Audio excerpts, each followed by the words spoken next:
because that I will never forget it. The moment that I went back to work after Lily was born, Mm, my first thought was always like, the time that I'm spending here is the time taken away from my daughter. yeah. Am I spending it right? And that thought was like continuously in my head. So right now I don't have that struggle anymore, because I feel like, what I'm doing that can actually make an impact in a good way for Yeah. not only mothers, parents now, but also for those kids, right? Because we did talk about it, that the Yeah. traumatic birth or the postpartum depression has also a big impact on the kids. Yeah. So that's a different story, and also having something that keeps you sane, right? Because you're a mother, you're running a company, Yeah. but you're also you. Yeah. So it's also cutting out that time for yourself, where you can actually do something which is focused on you, and then Yeah. after that you can go and serve.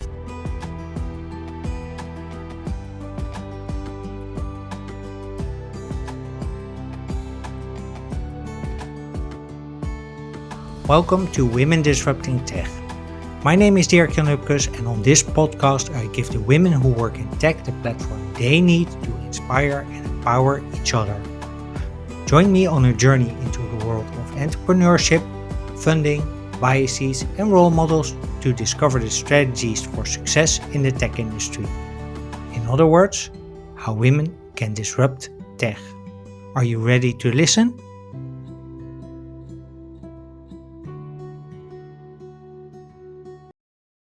Hey, welcome back to Women Disrupting Tech.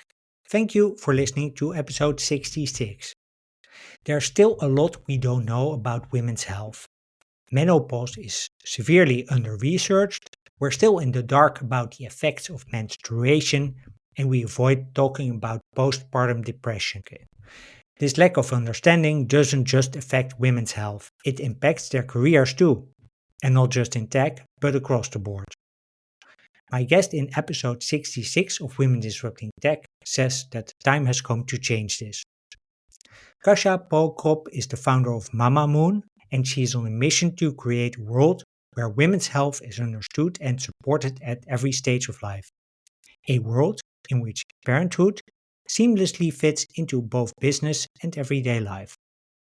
In this episode, Kasia and I have an important conversation about the three M's that determine the well-being of women: menstruation, motherhood, and menopause.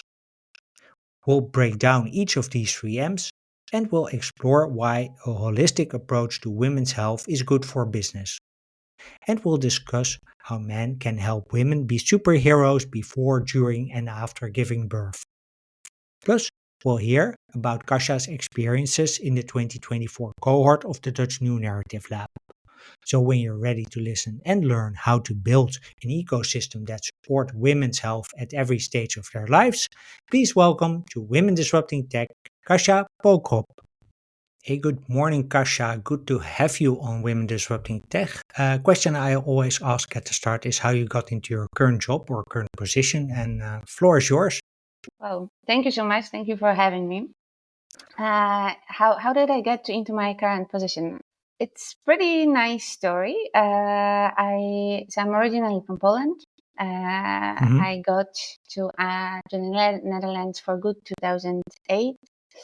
Was initially working for a long time in a corporate. My last job was working at digital health at Philips, Mm-hmm. where I was working on a service that behavior change service with one goal to minimize the risk of a heart attack. So Okay. how with different lifestyle behaviors you can actually minimize the risk of a heart attack by working on your activity, sleep, nutrition. During that time, my daughter was born, Okay. Lily, and then things changed. Uh-huh. For many reasons. So, being born and raised in Poland, where giving birth is very medicalized, I was quite shocked how okay giving birth can be, how much I was scared. And then in the end, it was, quite a good experience, to the point that I felt like a superhero. Like, if you can do that, you can do anything. Yeah. And then I got a bit pissed off. Because I realized that if I was in Poland, I wouldn't have this experience. So I realized that if I was back home, then the story would be different. I started looking what helped me through that Mhm. whole experience and actually trained myself in it. I became a certified yoga teacher, then pregnancy yoga, then hypnobirthing, and all of that while having still the full-time job. Okay, that's a Uh, lot. it was quite a lot. But it was not until I got pregnant again with my son when I found myself still working in corporate, Mhm. having my Lily, a toddler, and Mhm. that I'm running through the house, being pregnant with a second, teaching yoga on the Wednesday evening, working with the couples privately on the weekends, with hypnobirthing, and then it was a lot. Yeah. Yeah, that Yeah, sounded like yeah, really a yeah. full agenda on top of being Yeah, pregnant. yeah. No, so then it was a lot, and then I decided that once that baby number two is out, then something has to change, and I cannot ditch my kids. That was not the point why I made them. No, no. Nope, nope, nope. And I could have pretend that I won't have that energy and passion from working with women, with couples, who are entering also the parenting life. Mhm. But I was sure that's just not going to happen, and that I would continue. So I quit my job at that time and went 180 degrees opposite from having a very comfortable.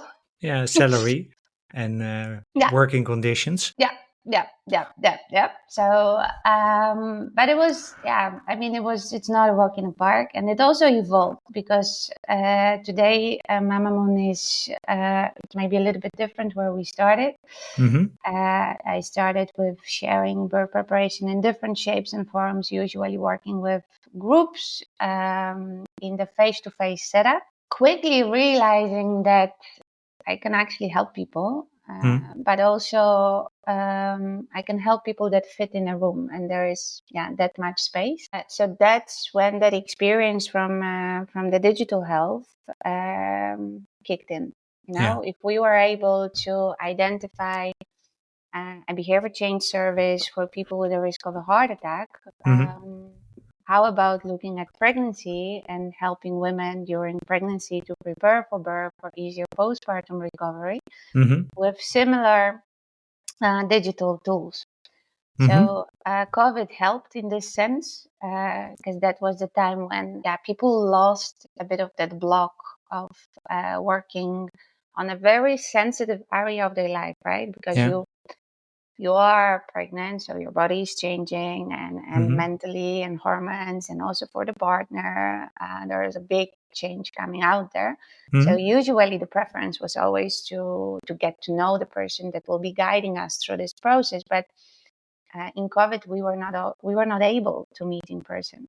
That And was there was really game changer, I think. yeah, In yeah, many, especially in the health sector, yeah. I noticed that elsewhere as well. Yeah. Yeah. No, suddenly you didn't have a choice. So No. suddenly, initially, it was like, okay, well, I was running group courses that I had to move from a physical location to Zoom. Mhm. And I did get questions like, okay, is the price going to stay the same? I'm like, well, it is taking the same time. I had to invest in a lot of equipment Mhm. to make it Yeah. happen for you, record a lot of content to Yeah. bring it to you. So I got those questions as well. But later I also got actually like a thank you note saying like, you Mhm. know what, we were scared that we would not be able to do anything. And this way Mhm. we can actually still prepare.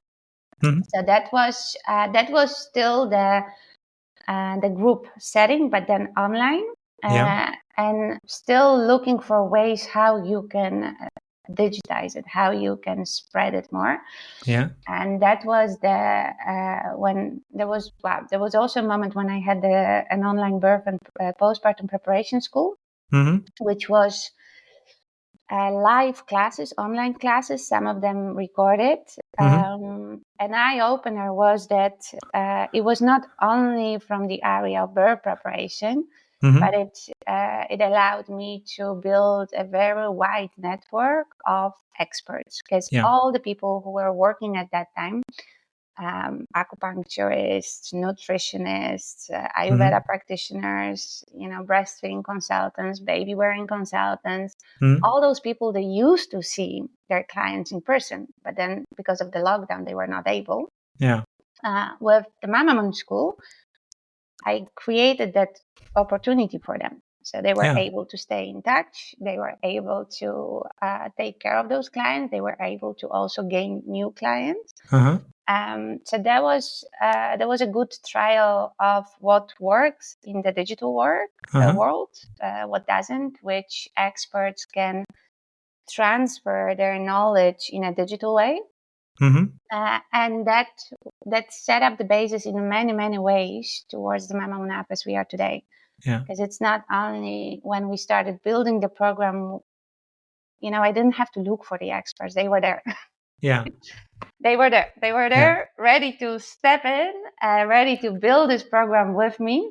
Mm-hmm. And we also knew already what works in the digital setup, in a sense that we probably need a lot of sleep coaches, because Yeah. babies do not sleep so well. No. No, that's So one thing. right, yeah, there was so that was really great learning, and those learnings we've actually incorporated in the Mama program as it is today, Okay. which allows us to bring it to anybody anywhere, really. Being on the phone, being that behavior change program, because we Mm-hmm. did. I worked with behavior change expert that I used to work really closely at Philips. So you Yeah. reuse that network as well. Oh yeah, a lot. Okay. Yes, a lot. And luckily, he's not at Philips anymore, so we didn't have the conflict of interest. Yeah, that's also helpful. Yeah, it saves Yeah, a lot of hassle with legal and other people. exactly. Yeah. And So he also yeah. happens to be one of the best sleep experts in US. So he actually came to me saying like, "Hey, there is a new study Mm-hmm. and that is proving that women that experience insomnia during pregnancy, they are more prompt for postpartum depression. Whereas you can actually help. You can help Yeah. women who during pregnancy to sleep better, and by Yeah. doing this, minimize the risk of postpartum depression that could be triggered by the lack of sleep during Uh, pregnancy." So together with him, we actually looked over the program, seeing like, okay, first of all, that behavior change aspect, do we have the way to keep them engaged? Do we have that hook? And then secondly, from the sleep area, do we give them enough tools to sleep better, to have a better sleep routine? So we don't scare anybody. yeah.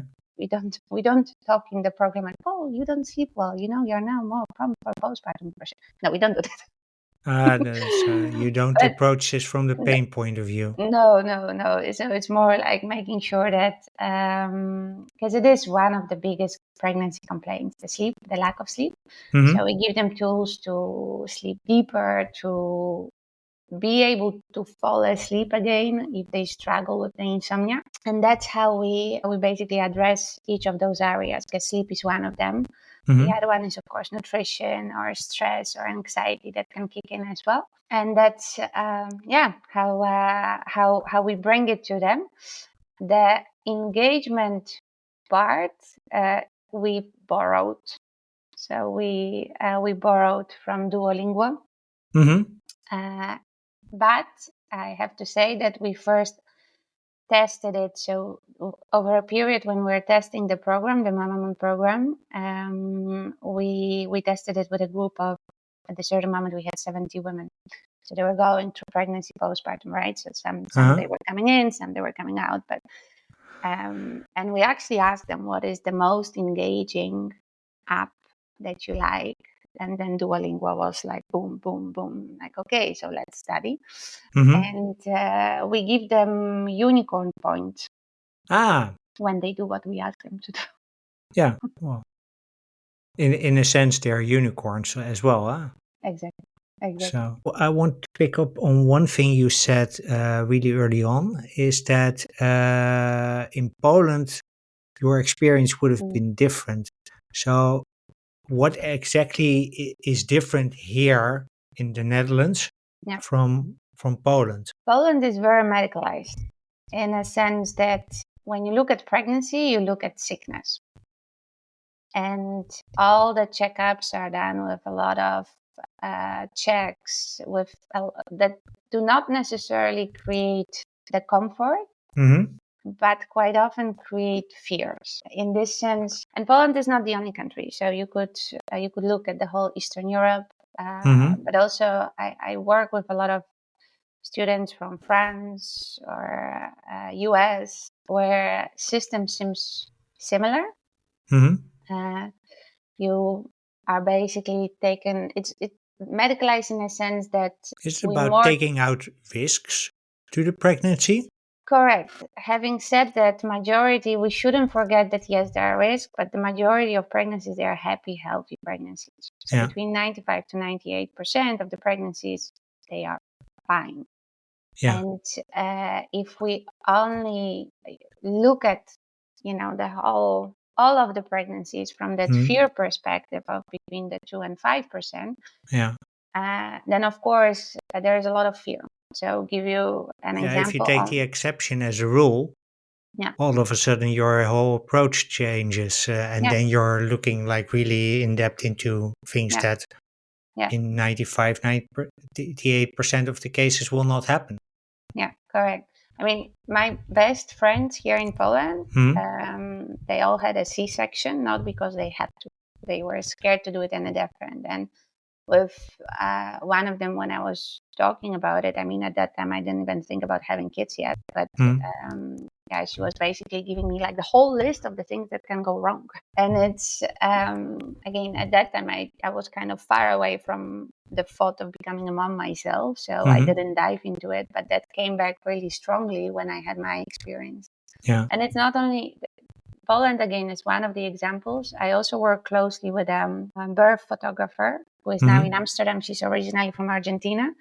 She had two of her girls in Argentina, and the first one, she was a teen mom, so Hmm. they basically didn't even ask. They just suggested just do a C-section. So Hmm. she had it, and once you have a C-section, then the chances of having that C-section again are higher. So when she got pregnant again, she Hmm. wanted to try, but also with a lot of emotions and a lot of fear, she was like, okay, fine, let's do it. Let's do another C-section. Hmm. And when she was experiencing the births in the Netherlands as a birth photographer, Hmm. she basically said, like, you know what, I feel like something was taken away from me. Yeah. So as in a sense that I was not even given the choice, and that's not okay. No. So it's But it's also from what I understand, especially the last part of giving birth in a natural way, yeah, is also a way for women to add all kinds of allergens, yeah, all kinds of nutritional yeah, things to the baby's health. yeah. So it's actually it's designed to be a Yes, natural process, not a C-section. yes, yes, yes, absolutely.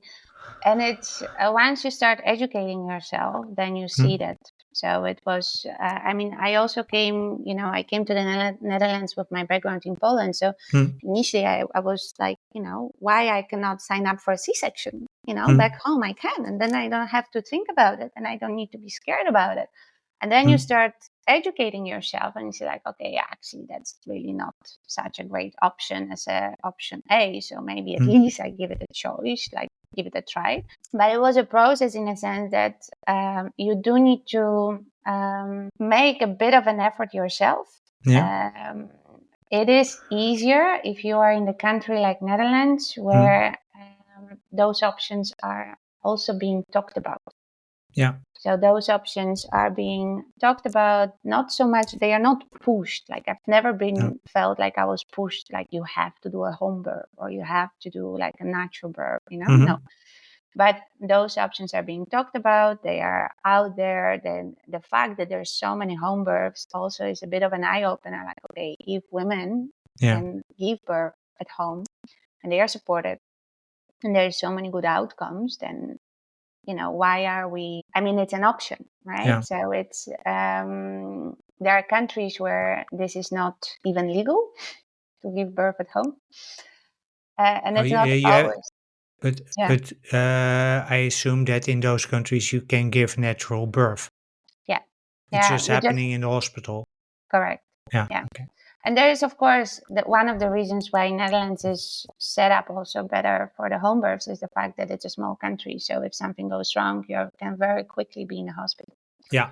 Because if it takes, for example, an hour for you to drive to the hospital or longer, I mean that Mm. yeah, that's not that's not safe, right? No. So that's Okay. So I want to switch gears a bit yeah, because I read somewhere that 1 in 5 women will experience health conditions in the first year after giving birth. I was wondering what kind of health conditions these are. I think there's one, postpartum depression is the best known one, yeah, but what other ones are there, and also what is the impact on them personally and professionally? yeah. It's so 1 in 5 is indeed this is related to the postpartum depression. Mhm, So and it's a number which when I was pitching Mamamoon 2 years ago, it was in between 1 in 7 and 1 in 10. So that mhm, number, the more research there is put on, unfortunately, it's increasing because it is a condition which we don't always like to talk about.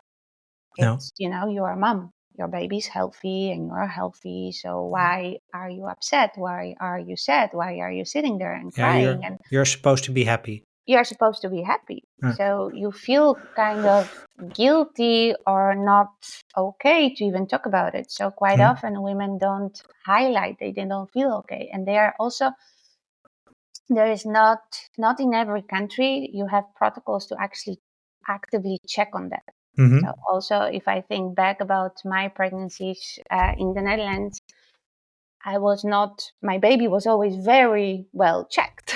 yeah, But unless I would say something, speak up actively, I was never given any test or any questionnaire or any mm, survey or mm, on the mental level, but also the physical checks are also pretty limited. So if we talk about recovery, that can take quite some mental load, but can also be physical recovery yeah, because it's I mean, yes, childbirth is a natural process, but it can take a lot out of us, mhm, both physically and mentally. And when it comes to consequences, well, that can be multiple because it's on one hand, if you fall into that depressive state, it does not only have impact on your health, no, on the health of your baby. Babies, they have like antennas, so yeah, they feel it immediately. And there is yeah, again more and more research actually coming up on what is the cost of, for example, a mother experiencing a traumatic birth, not mhm, on the mother but on the baby, which that stress which is in the baby can stay in that baby for years. yeah, And then also the impact on the family, mm, because postpartum depression, it's not only affecting women but also partners. It's less, mm, but it's there as well. So it's a health impact on the mother, on the baby, on the whole family. But it's also an impact on her professional life, or his, or yeah, the professional life in a sense. Because if you are struggling with depression at home, then mhm, coming back to work, it's hard. yeah, And if you are back being as efficient as you were before, yeah, it's hard. mhm, If on top of that, or maybe something that just doesn't help, is the natural ways of babies being babies, right? Babies yeah, cry, babies don't always like to sleep, babies yeah, can be fussy with eating. mhm, So that can also add to the, let's say, the energy levels uh-huh, of the parents. And if you think about if those parents are back at work, yeah, how efficient they are, how present they are. I mean, that does have impact on them being yeah, absent. That does have impact also on one of them, usually being a mom, deciding not to go back. yeah, So to either take a break or go from maybe 5 days to even 3 days, or completely just switch off. So yeah, that's yeah, and and those numbers are also pretty high. Yeah, yeah, I think it's 30. of at least women in the European Yeah, Union who take a career break or reduce working hours.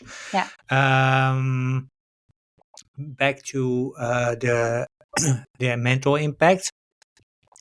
Is there a way to prepare for this? We talked about sleeping yeah, before as an indicator. So insomnia being an indicator yeah. for postpartum depression later. Is there other ways that women, especially, but also maybe men, can prepare? Yeah, absolutely. I mean, let let's not forget, so coming back to that, majority of the pregnancies, they are happy, healthy pregnancies, Yeah. right? So if, yes, there may be extreme situations, like a miscarriage or stillbirth, or this morning I also read something about yeah, anyway. So yes, there are possibilities where that we cannot do much about it. Having Hmm. said that, majority is a normal, happy, healthy pregnancies. And in this case, one of the preparing yourself before can be educating yourself, Hmm. what you can do, what you cannot do, Hmm. managing expectations of your own. Hmm. So if you used to be a perfectionist and everything had to be, you always had to give 150% Uh to huh. whatever you were doing in life. Yeah, like me. Yeah, then you may, you know, yeah, here you go. Yes, so that's it's good to realize, that may not be visible No. afterwards. And No. it's not only realizing it, normalizing it, and understanding that it's not just you. So Yeah. it's not something, that we are doing wrong. It's actually all of us who go through this process, we experience Hmm. it in a certain way. But there's also ways that you can prepare, yeah, very practical, right? I mean, Hmm. you're going to have less time to cook. Then maybe you can find somebody who can bring you like a fresh and healthy food home. There's now a lot of nice food deliveries. Hmm. Or you can arrange it with your friends and family instead of bringing me just another baby toy, Hmm. which my baby will never play with, Yeah. probably. Cook me, lasagna or soup or whatever, and bring it home. I mean, that's yeah, one of the best gifts you can probably give to young parents is food that they don't need to make and it's healthy. You can also get maybe additional help in sense of cleaners, or arrange it also at work that you are not going to be fully back, split maternity leave with paternity leave. Hmm. So there are different ways, and those discussions you should have before. If Yeah. it's when it comes to your employer, Hmm. your team, those discussions are best if you are having before. Maybe also just saying like, hey, listen, I don't know how it's going to be. Maybe I'm perfectly fine and I'm fit and I'm back and I'm really, giving again my 150%. But if not, shall we talk about what are the other scenarios, right? Yeah. How can we make sure that the job is still done, that the job is delivered, and Hmm. at the same time, I can be the parent in this phase, which is pretty intense. Yeah. Okay, so there's preparation in terms of education. Yeah, There's also in terms of managing expectation, and there's I think that's a good one to have that discussion. Also, yeah, what what I would call scenario analysis yeah, sounds a bit heavy, but at least have the discussion on okay, let's talk about plan B. yeah, Not absolutely. not not for the giving birth and pregnancy Yeah, taking care of the baby part, but for the work part. yeah, yeah. I So mean, there's, yeah, in terms of education, is there also things that people need to know upfront to, for instance, spot postpartum depression kicking in? Can you actually prevent it at all? You know? you can minimize the risks. I Okay. mean, it's also if somebody had depression before, there's a Yeah. higher risk that that will kick in. So Okay. it's, but you can, if you look at what, for example, the World Health Organization is sharing, there's again number of situations which we cannot predict Yeah. and we cannot avoid. Once it's there, it's there. But one of the strong indicator that leads to postpartum depression is a birth trauma. Mhm. So people experiencing it's like a PTSD, like also sometimes you hear about people coming back from war, Mhm. and then the PTSD then experienced during birth. Mhm. And that, again, there are situations which you cannot avoid, Mhm.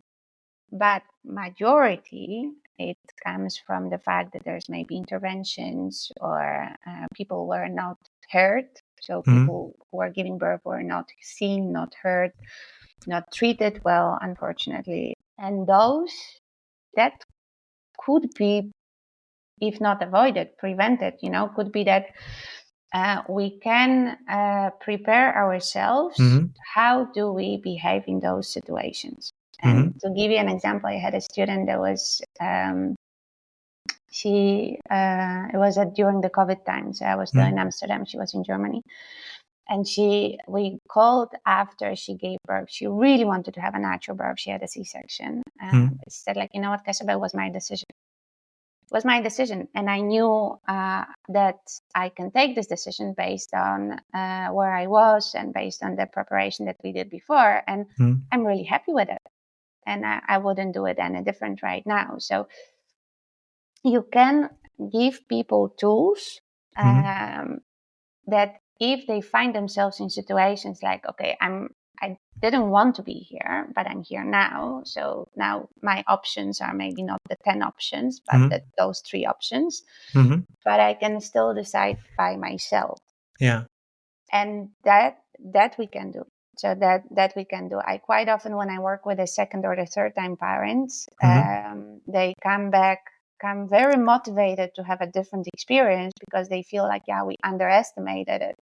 We felt Mhm. like things were happening to us instead of us being in control, and we want to Yeah. change that now. Yeah. So it's really also for the people around them to empower Yeah. them. Yes, yes, yes. And it's not just the mother. It's the mother, it's the partner, it's the whole team around. I mean, they often felt like I wasn't sure if I can say yes or no Mhm. because it's my first birth, and like how would I know, right? I Yeah. haven't experienced it before. Like those people, they are so much more experienced, but there are questions that you can ask. Yeah. And based on the answers, you can feel, are those people really, is there a risk, right? Is there Yeah. really a risk that we have to mitigate and we have to act quick? Or is it just because it takes time and that's not maybe convenient for some people? Because, Yeah. yeah, Is if it that's also the about latter. is it also about women especially thinking, okay, but maybe for me it's different? So they know the general rules sort of, and then they experience something different and they are like, yeah, well, maybe this is just supposed to be. Sometimes what I see more is, yeah, like it's not going to happen to me. Or Mm-hmm. maybe what I also saw quite a lot is that they were actually so scared to even think about it Yeah. that you are afraid of diving into the topic. Yeah. So that's because that's the other thing. Like if you think like the fear of giving birth, Mm-hmm. it's affecting more than 50% of women. So if you are at the stage of like I'm so scared to even think about it, then I will just kind of close my eyes, and like Yeah. let Have me it just be over with. exactly. But you, yeah, there are ways that can be easier. There are Mm-hmm. ways that you can even, yeah, feel that power. It's a huge power that comes with it. It's like you're making that human being and bringing that human being to life, and it's incredible. It's like if Mm-hmm. you can really turn it around, and but those stories are not so often shared. So, Out of curiosity, how did you land on the name Mamamoon? oh, it's from Baby Moon. Oh. So when I started Mamamoon, I started with a friend at that time with, Uh-huh. and it was really, we started it more as a fun project to create pregnancy retreats. Uh-huh. And because it's a retreat, so you go somewhere maybe for a full weekend or for a day, and you just focus on that. Mm-hmm. And I did. We were looking for a name, and I spoke And that time with a friend that I also worked, by the way, at Digital Health. She was a creative copywriter, Uh-huh. became one of my best friends now. And she was actually the one who said, like, hey, is baby moon a thing? I'm like, oh yeah. I'm like, so how about Mamamoon? Uh-huh. Okay. Yeah. Yeah. Ah, okay. No, I figured because there's three M's in Mamamoon. I think maybe there was another story about that. But let's talk about those three M's. We Yeah. talked about motherhood quite at length now. Yeah. You want to focus on three M's, so that leaves menstruation and menopause. Uh, First question is, why did you decide to start with motherhood? It was the core of Mamamoon. So Okay. it was really the core where we started. It's such a vulnerable state of life, Mm-hmm. entering motherhood. So Mm-hmm. it's actually, there's a whole term for that, matrescence. So the change that becomes to women when they become mothers Mm-hmm. is as big as if you think when we become adults. So we Mm-hmm. talk about adolescence, but we Mm-hmm. don't talk so much about matrescence. No. So it felt very sensitive, very life changing, life defining, Uh-huh. and very unsupported. So that was Yeah. where, that's why we started here. The eyes opened for me also for like the lack of help when it comes to menstruation and menopause. Mm-hmm. It was actually during some of the women's health events that I started organizing in Amsterdam, Mm-hmm. where you have a panel experts answering questions on the holistic approach to women's health Yeah. in a group of, the last two, we had over 80 people in the Mm-hmm. audience, so pretty big, and women asking questions on all sorts of things, Mm-hmm. not being aware of how they can support themselves when they feel a lot of pain during menstruation, or Mm-hmm. what are the options when it comes to fertility, or the other way, like birth control. What are the consequences of hormonal treatments? Mm-hmm. The questions around menopause are even bigger. Yeah, that's one of the most under-researched topics, I think, Yeah, in health. yeah, Period. yeah. And the I let's say the what we realize actually collectively with the experts at Mamamoon is that, because the experts that we had on the panel were the Mm-hmm. same experts that helped to build the Mamamoon app, which was around the motherhood. Mm-hmm. But they are also aware and are also able to help women at every phase of their lives. Yeah. And if you think about feeling better during menstruation, Mm-hmm. a lot depends on the lifestyle too. Yeah. If you talk about preparing for menopause, to Mm-hmm. minimize the symptoms, so all the things that people talk about and all the things that people maybe don't talk about, it's also a lot about lifestyle, how we sleep, what we eat, what we don't eat, Mm-hmm. um, how we can manage our stress levels and the activity. So And it's let's also say about sleep. yeah, I don't remember where exactly. I think it's probably Huberman lab, where I heard that like if you don't sleep well, it sort of influences women's health even yeah, more than it does with men, yeah, and especially in the phase running coming up to menopause, because yeah, menopause is, if I understand correctly, it's one day actually yeah, in the life of a woman, one exactly, year after the last egg has been yeah, produced. Um, but in the period before that, if you don't sleep well, mm, there's like really severe health risk yeah, after yeah, menopause. correct. And again, like those elements, like here, for example, of sleep, of the lifestyle Hmm? behavior, you can influence.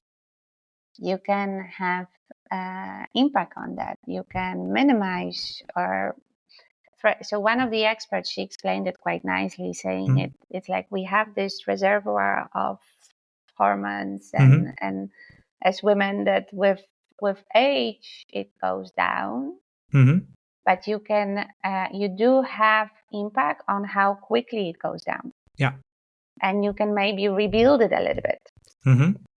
so that the symptoms are not felt as heavily as otherwise they would. Yeah. And that knowledge is not there. It's No. not. We are not aware. I mean, women actually they come together sometimes. I'm now in a couple of different WhatsApp groups, Uh, which they just got, they got started because women had questions and then somebody had an answer, and then it kind of it grows. Like we look for those answers ourselves, and for that reason, it shouldn't be that. It shouldn't be like that, no. it should be knowledge which is easier for us to be found, and also having tools. So this is where I do feel like we could step in with Mamamoon. So the same as we created that behavior change program for pregnancy, Mhm. to use those elements and help us prepare for menopause. So help Yeah. us deal with during perimenopause, helping for menopause, but also helping during the menstruation phase. Yeah. So creating again, some of it is more awareness, and some of that also like what are your options, and that you can make this decision later on yourself. Yeah. So really again empowering women Yeah, with the knowledge they need to yeah, have to make the right choices. yeah. Okay. Um, I think you also partner with a lot of companies that offer sustainable products and services. How do you select, just out of curiosity, how do you select the right partners for that? Well, Because you work with a lot of yeah, friends or people who have become friends or people you know from yeah. Philips. Well, this is the sustainable parenting. It is something which I find myself extremely important, in a sense Mm-hmm. that it has a huge impact. So that's there's so much waste and commercial sales when it comes Yeah. to pregnancy and babies and kids Yeah. and Diapers being one of, yeah. And then if you think about like our, I want my kids to be able to enjoy the world as I did, or even more, yeah. and Yeah. and go diving and hiking, and that's so you can start as early as you can be there, in a sense that as a parent. So as a parent being there and teaching your kids, but also as a kid getting this education. So Mm. give you also that I would like to pass to my own kids, Mm-hmm. and those are also the options that I would like to give to the parents who joined us with Mamamoon. So Okay. with yeah, and those are also then the companies that we would like to bring on board when it comes to the Mamamoon app. How we select them, part of it is part of those. They sometimes come to us. So it's give you also the one of the beautiful example is Baby Loop. It's a really nice company based in the Netherlands, which is helping with renting the baby equipment. Yeah. So renting the typical ones that you don't need for like forever, maybe for 6 months, like Co-Sleeper or Maxi Cozy, or Mm-hmm. the char, and those, instead of keep on buying new ones, you can actually rent it for a period of time and Yeah. then give it back, and it's professionally cleaned and somebody else can use it as well. But also like the diapers. So Yeah. that's the other one which I also loved, like helping parents also to get the baby out of the diaper. Yeah. Potty And by training. that, yeah, yeah, body training, yeah, yeah, yeah, because we became lazy. Yeah. Yeah, Yeah. I had a podcast episode about that children aren't potty trained until they are like 3 or so, 3 yeah, years old, and it could start as early as 18 months, yeah, depending a bit on if a child is walking at all, because yeah, that's sort of a precondition. So yeah, there's yeah, the diaper part is we're being really lazy. yeah, yeah. No, absolutely. So, though, again, parents are not aware of some of those options. No. So, and with Mamamoon, we have actually an opportunity to educate them on that as well. So that if you still decide, okay, I am going to go with the diaper, or I am going to go with this or this solution, then it's your decision. Yeah. But at least, we would feel better in a sense, like we made it, we helped to spread the word. Yeah. Yeah. Okay. So changing gears a bit, you're an entrepreneur. You're also a mom of two. How do you integrate motherhood into your own entrepreneurship? It's not easy. No. Let's be just really Yeah. honest about it. It's not easy. No. It's but it also, in this sense, I also did educate myself about the parenting, because there Hmm. is no school on becoming a parent, whereas it's a No. pretty important job. Yeah. Luckily, there is a bit more and more knowledge coming up there. So it Hmm. turns out that if you want to stay connected with your kid, you need to give like an undivided attention of half an hour a day. So that's something which for me is important, to make sure that I have this half an hour with both my kids, ideally That's separately. per kid. Yeah, yeah. So, and it's also, again, sometimes it is also a challenge, right? Hmm. But it's making sure that there is this connection, that they also feel that they are seen, that it's not like, mommy's not there all the time. Hmm. uh, but it does require a lot of planning, a lot of logistics, and support system. Yeah. So in my case, it's it's support of the other parents, it's support of my partner, because Hmm. that we work together. And I'm lucky now in a sense that my kids, they are 5 and almost 8, so they Uh-huh. also understand more. That they Yeah. also understand, like, okay, if I tell them, like, listen, I work now, but I'm gonna be with you in an hour or tomorrow or whatever. We have a whole day together. Hmm. They may not be happy with it, but they understand. It also Yeah. helps me that I work on something which is so close to my heart, which I can see that can also help people, Hmm. so that people coming after me, they don't need to have the same struggles as I had. So in a Yeah. sense, it's worth it, because that I will never forget it. The moment that I went back to work after Lily was born, my Hmm. first thought was always like, the time that I'm spending here is the time taken away from my daughter. Yeah. Am I spending it right? And that thought was like continuously in my head. So right now I don't have that struggle anymore, because I feel like, what I'm doing, that can actually make an impact in a good way for Yeah. not only mothers, parents now, but also for those kids, right? Because we did talk about it, that the Yeah. traumatic birth or the postpartum depression has also a big impact on the kids. Yeah. So that's a different story, and also having something that keeps you sane, right? Because you're a mother, you're running a company, Yeah. but you're also you. Yeah.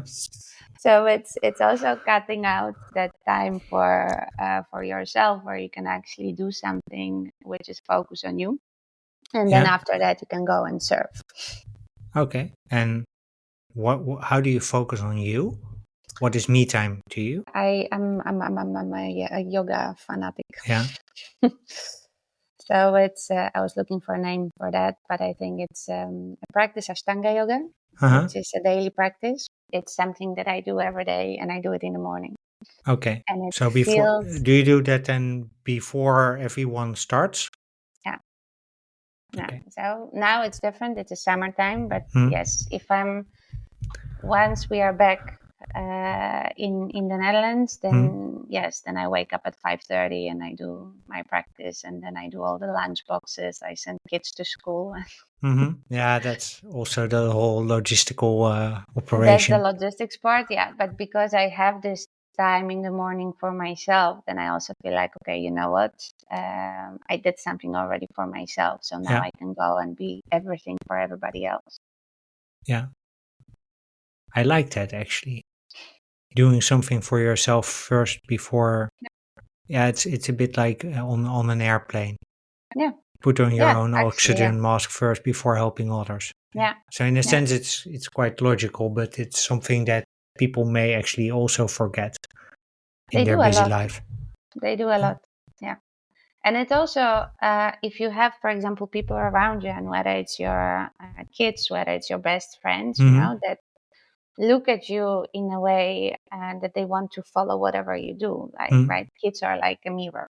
Mm. So I also would like my kids to be able to set boundaries for themselves. I don't want them to be people pleasers. So, and that was also one of the experts that I work closely at Mamamoon, that she made me realize about it. Like, you shouldn't feel guilty for doing something for yourself. Because if you think about, what do you want your kids to be?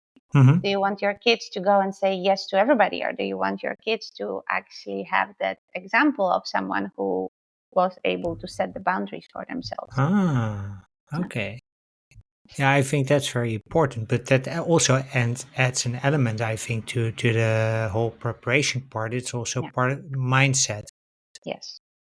So really, let's say, also coming into a stage where, or at least finding a way for you to be you Yeah. for 20, 30 minutes per day Yeah. to charge that battery as much as Correct. you.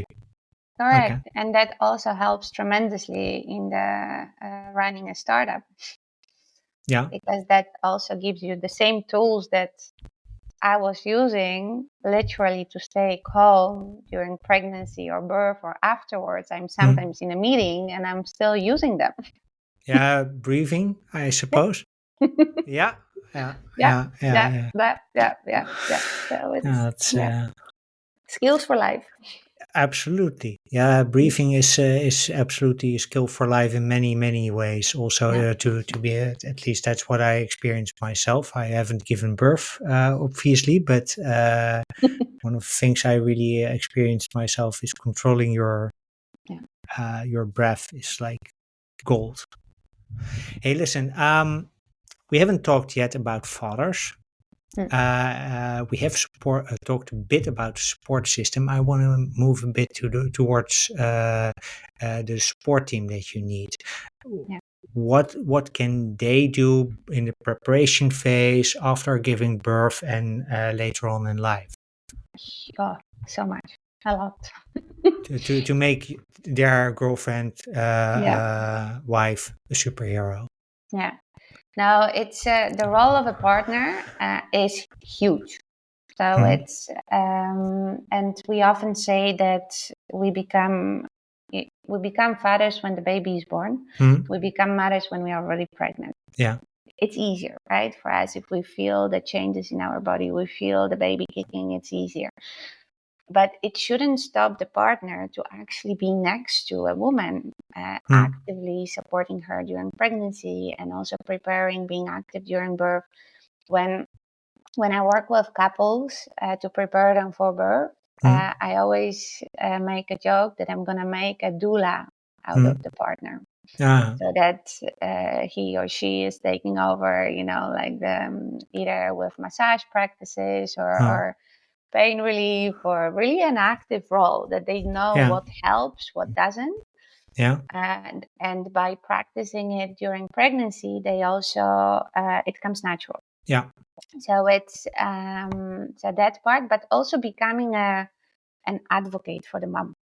Because the one thing you want a woman, when a woman is giving birth, you don't want her to think. You want her to switch off. You want Yeah. her to be in her bubble. Yeah. And she can only do it really well if she's trusting people around her.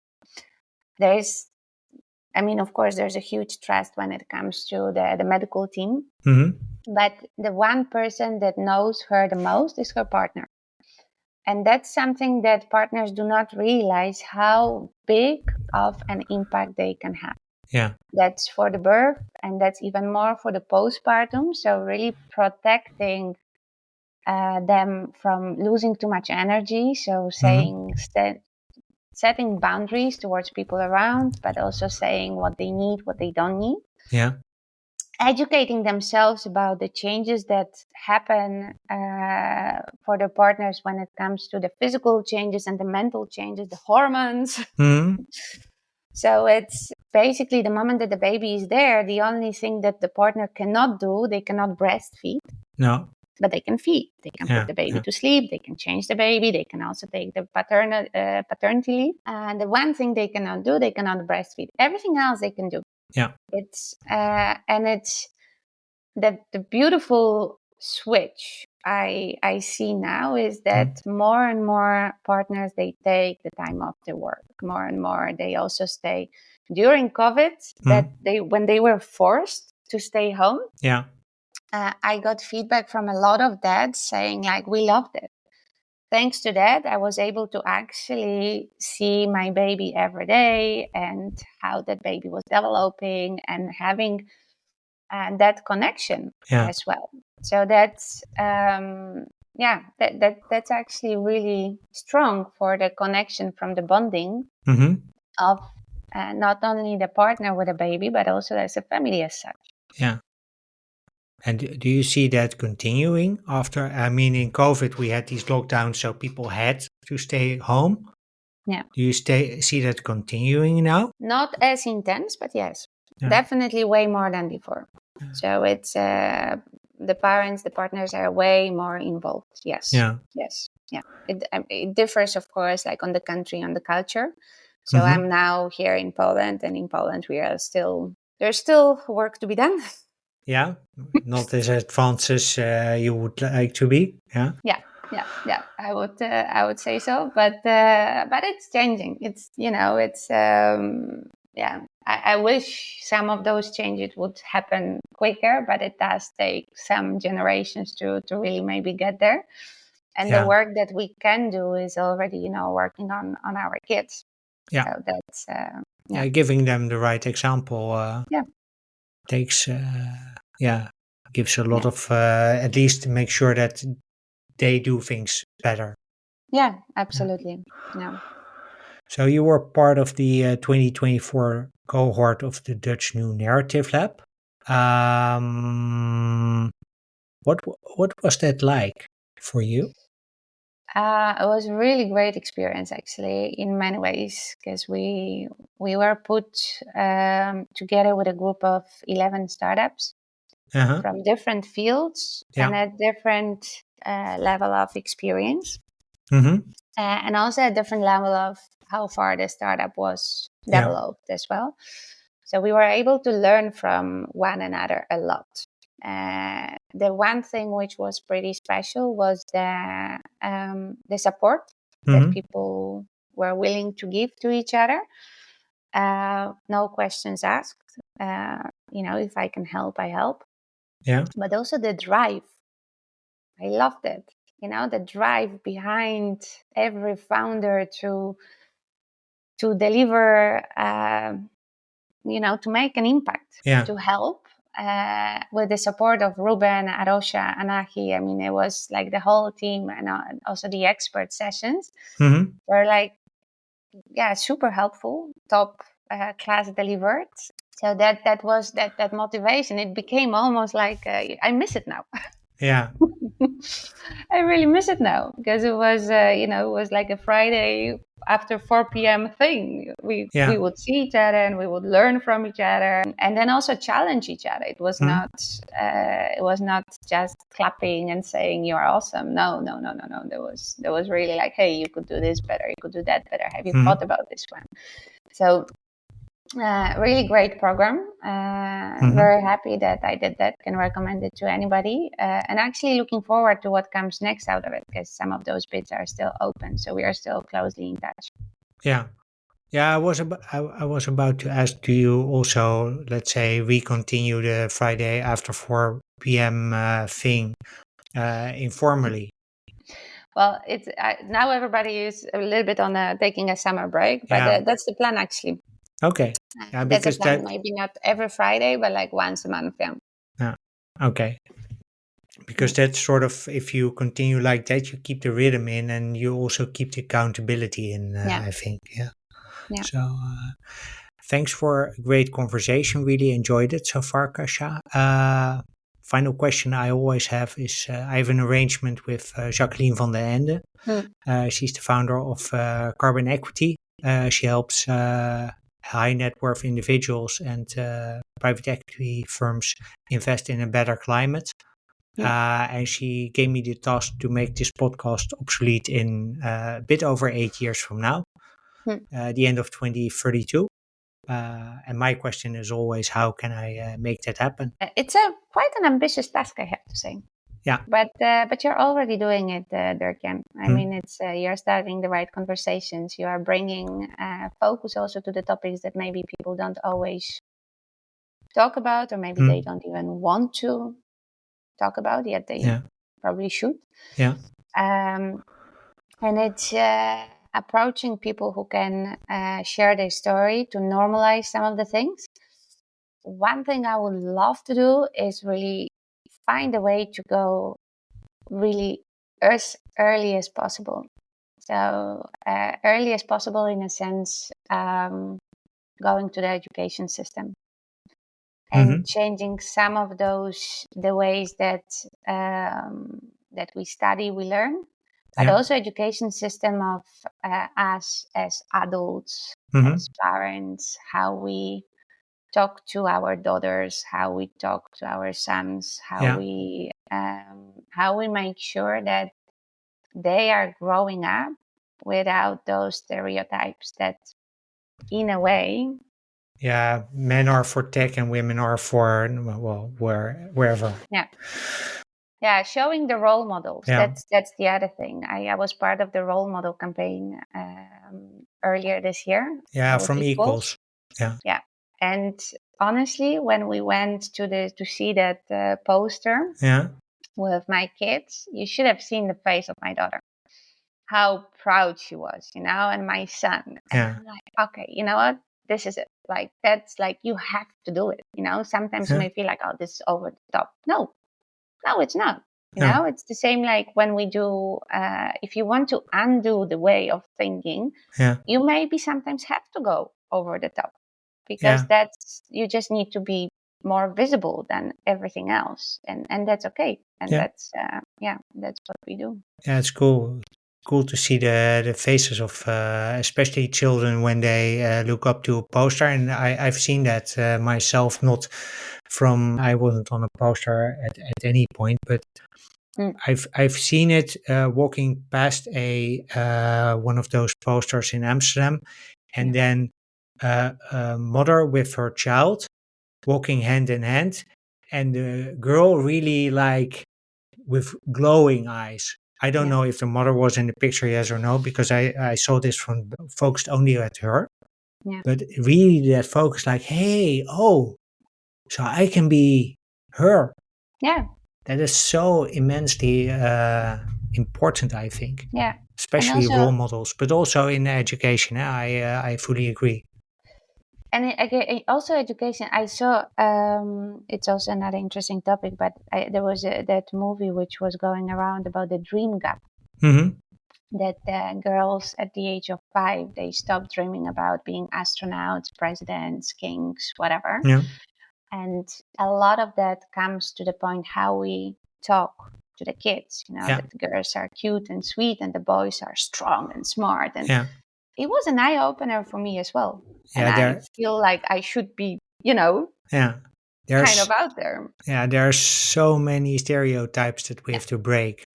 yeah, yeah, And yeah, if I can contribute to that with the podcast, that's always, yeah, I would love to do that.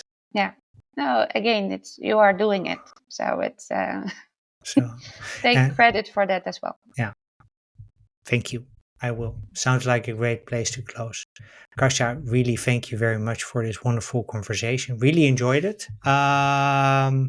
Where can people learn more about you, about Mamamoon, and where can they download the app, connect with you? Where would you like to send them? When it comes to myself, easiest is to find me via LinkedIn. Mm-hmm. So that's with Kasia Pokrop, linked to Mamamoon, Mm-hmm. indeed. Always happy when people reach out, always happy to connect and support each other. When it comes to Mamamoon, it's best to go to the website mamamoonapp.com. Mm-hmm. And there, all the information about the services that we have per today is already there for the consumers, but also for the companies. And the moment that we have the other M's covered, that Mm-hmm. will be there as well. Okay, good. So it's either LinkedIn or the Mamamoon app. Thank you very much. Thank you Listeners, so thank you much. for, yeah, really enjoyed it. Listeners, thank you very much for listening. And until the next episode, keep being awesome.